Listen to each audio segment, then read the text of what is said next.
Tugeuke taarifa ambayo ina pande mbili. Kwanza ina huzuni kubwa, lakini upande wa pili muujiza mkubwa uliofanyika. Na wengi bado wanajiuliza ilikuwaje? Manusura pekee wa ajali ya ndege ya shirika la India iliyotokea jana anasema yeye mwenyewe haelewi alinusurika vipi na kuweza kutoka akitembea katika ajali hiyo iliyoua zaidi ya watu 240. Vishwash Kumar Ramesh mwenye umri wa miaka 40 anaishi nchini Uingereza alikaa kiti nambari 11A jirani na mlango wa dharura. Kwa sasa anaendelea kupokea matibabu hospitalini. Kila kitu kilitokea mbele ya macho yangu. Bado siamini namna nilivyonusurika. Kuna muda nilihisi kama nitakufa pia, lakini nilipofungua macho yangu na kutazama, niligundua kuwa nilikuwa hai. Nilijaribu kufungua mikanda ya usalama kadri nilivyoweza na kutoka. Niliona watu wakifa mbele ya macho yangu, wahudumu wa ndege na watu wengine. Jamaa huyo anasema alifanikiwa kutambaa kupitia eneo la wazi la ndege hiyo. Lakini kakake anayefahamika kama Ajay pia alikuwa kwenye ndege hiyo, na mamlaka ya ndege hiyo Air India inasema hakukuwa na manusura wengine. Mwanahabari wetu Navtej Johal amekuwa akizungumza na familia yao na taarifa yake sasa inawasilishwa na Ahmed Bahaj. Mwanamume anayeaminika kuwa manusura wa kipekee, Vishwash Kumar Ramesh, anaonekana akitembea akiwa salama kutoka mahali ambapo wengi walipoteza maisha. Alikuwa ndani ya ndege kutoka Ahmedabad kuelekea London pamoja na kaka yake Ajay. Huyu hapa akiwa hospitalini ambako anapokea matibabu kwa sasa. Kupona kwake kwa maajabu kumevutia wengi kumtembelea hospitalini, akiwemo waziri wa mambo ya ndani wa India. Lakini nyumbani kwao Leicester kulikuwa na faraja kubwa kutoka kwa mmoja wa ndugu zake wa kiume, hasa alipoona picha hizo. Lakini bado kuna wasiwasi mkubwa kuhusu Ajay. Ninafurahi kumwona akiwa katika hali nzuri, nadhani yuko sawa. Lakini yeye ana wasiwasi zaidi kuhusu kaka yetu mwingine. Tuambie kidogo kuhusu ndugu zako. Ninaweza kuzungumza kuwahusu mchana kutwa. Hakuna maneno ya kuelezea kwa kweli. Tulipatwa na mshtuko mkubwa tuliposikia kilichotokea. Mshtuko mkubwa kabisa. Hatukujua tuseme nini.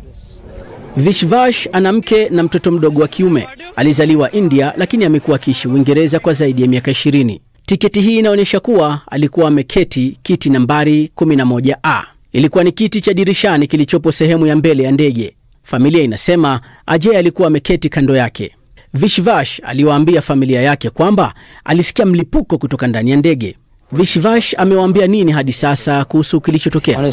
Kwa kweli hata yeye hajui alinusurika vipi au alitokaje kwenye ndege. Alipotupigia alikuwa na wasiwasi tu kuhusu kaka yangu mwingine. Alikuwa anasema mtafuteni AJ. Hicho ndicho kinachompa wasiwasi kwa sasa. Hajijali kabisa.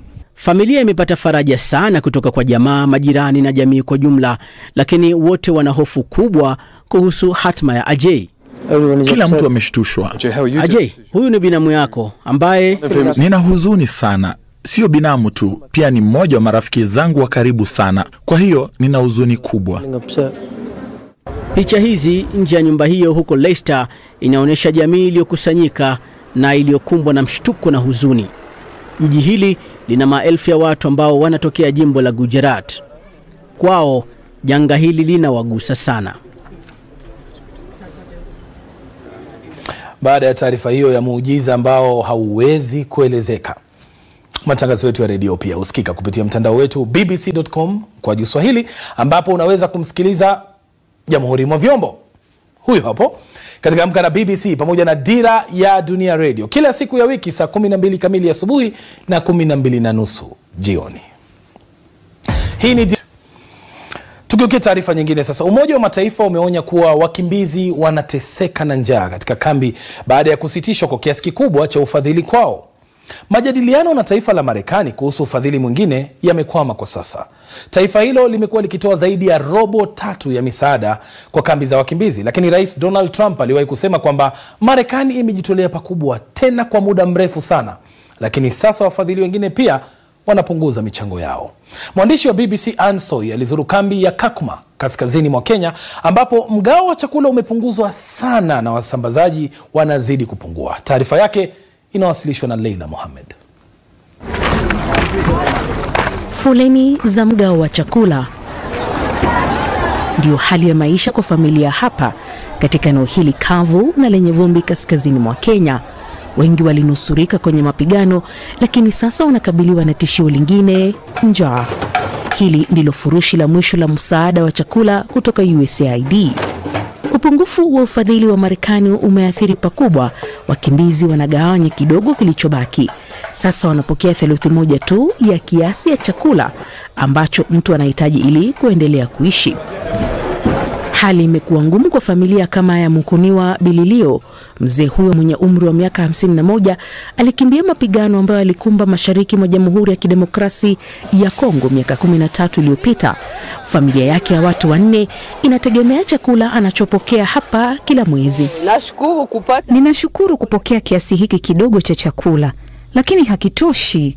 Zamani tulikuwa na mlo mara 3 kwa siku, lakini sasa tuna mlo mmoja kwa siku, na nilicho nacho hakitadumu hata mwezi.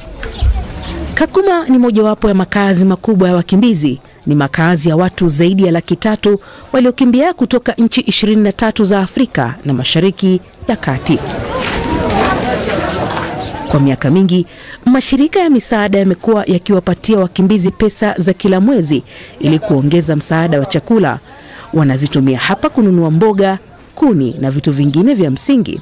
The effect we see from the people. Mateso tunayaona kutoka watu wa jamii hapa. Unajua wao pia ni wateja, wanakuja na hata wanatuambia wanangu hawajakula kwa siku nzima. Lakini yeye yuko tayari kukaa hapa hata kutoka saa 12 asubuhi hadi 12 jioni ili apate chakula. Tumaini lingine la wakimbizi hawa ni misaada ya nafaka, kunde na mafuta ya kupikia, lakini hiyo pia inapungua. Maghala yanaisha kwa kasi. Hili ndilo ghala la mwisho lililo na chakula hapa. Mchele huu uliletwa mwaka jana, hawajapokea tena mwaka huu. Chakula kilichosalia hapa kingewakidhi wakimbizi wote kwa muda wa wiki 3 kwa iwapo watapewa kiwango cha chini kilichopendekezwa kwa kila mtu, lakini wametakiwa kukipanga angaa kifike miezi 2 na hakuna mtu anayejua kitakachotokea ifikiapo Agosti. Athari inaonekana zaidi hapa kwenye wadi ya kupata nafuu. Kiwango kikubwa cha utapiamlo kinaongezeka huko Kakuma. Watoto wanatibiwa hapa kisha wanarudishwa katika jamii ambapo hali inazidi kuwa mbaya zaidi na hakuna afueni inayoonekana. Iwapo mambo hayatabadilika, watoto hawa basi wanaweza kuwa wa kwanza kupoteza maisha kwa njaa.